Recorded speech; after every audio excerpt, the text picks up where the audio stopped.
for the county ile itaangalia mambo ya ODM. Hatutaki mambo ya vitina hii. Tuko kwa mapambano. Tuko kwa mapambano kwa sababu kura yetu iliibiwa. Ruto aliiba kura ya Raila. Yes. Ni kweli? Hii mambo mnaona tunasema, tunafanya, sisi si waenda zimu ambao tunakimbia tu kwa streets, hatujui mambo ile tunasema.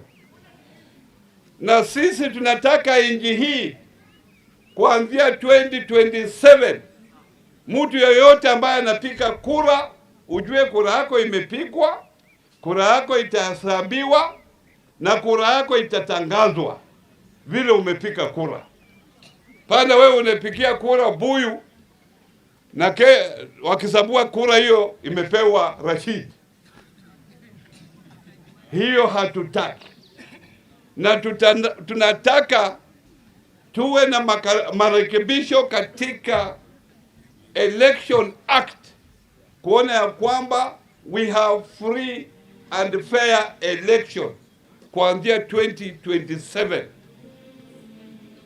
ambao kama unapikia president, hii mambo ya technology inatumiwa kuiba kura.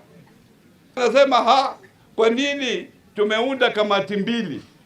Ni kwa nini hao watu wanaendelea kwa mikutano yao?